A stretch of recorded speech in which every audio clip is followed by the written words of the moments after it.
Iniciamos entonces esta segunda jornada en el marco de la quinta feria de homenaje al libro indígena.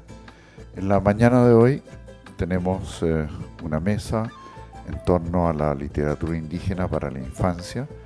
La va a moderar Ailín Catalán Millacán. Bienvenidos y bienvenidas a este segundo día de la quinta jornada de homenaje al libro indígena.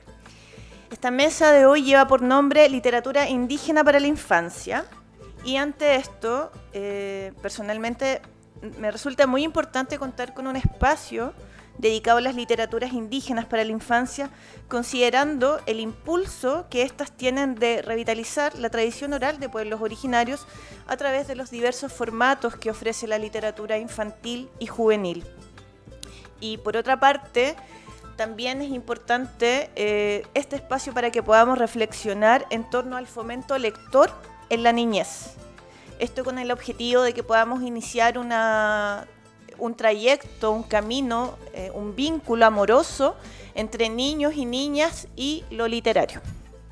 Muy buenos días, un placer el poder estar con ustedes, un placer escuchar todo lo que se dijo. La verdad que ha sido un trabajo muy de hormiga, como le llaman, para poder salir adelante.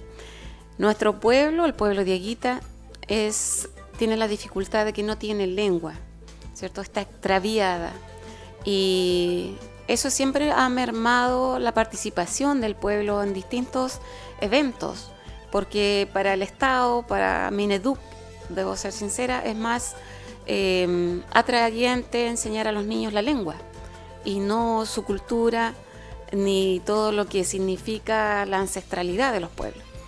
Y frente a esa situación, lo que hacíamos los dieguitas, la comunidad nuestra de Tronco, era recrear nuestras vivencias con nuestro padre. Nuestro padre viene del norte y él vivió como el indio Campillay, el maestro Campillay después, y nosotros sabíamos que éramos indios por él, por su conversación, pero nunca nos preocupamos de qué pueblo, sabíamos que era del norte, pero empezamos a vivir y a experimentar todo lo que él traía como sus saberes.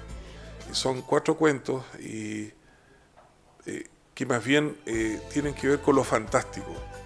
Por ejemplo, El accidente es la historia de un pastorcillo, Evaristo Chuquichambi, que va a cuidar a su rebaño porque hay un puma que está diezmando los rebaños, y él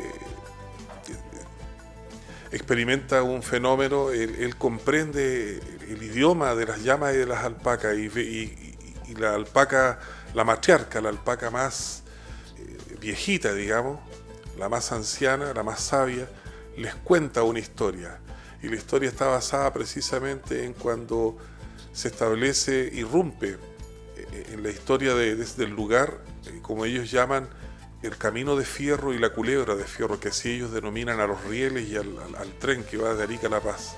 Esto partió hace muchos años atrás en una investigación con don Segundo Yamín, y ahí hicimos el libro de las antiguas historias, de las antiguas conversaciones de Segundo Yamín.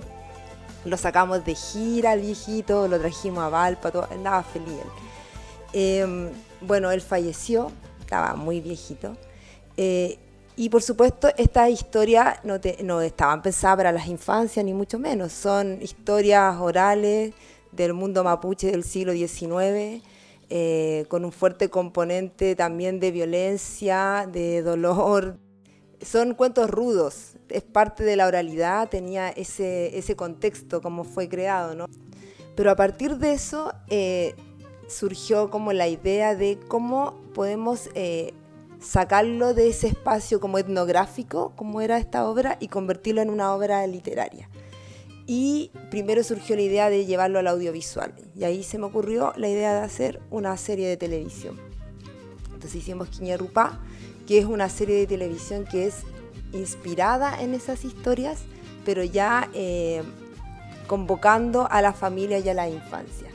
Al momento de hacer ese juego de pasar a lo audiovisual, al incorporar texturas como lo que es la música, las canciones, el humor, se fueron convirtiendo en algo completo, en otro mundo, en un mundo también como de la vida mapuche del día de hoy en el campo.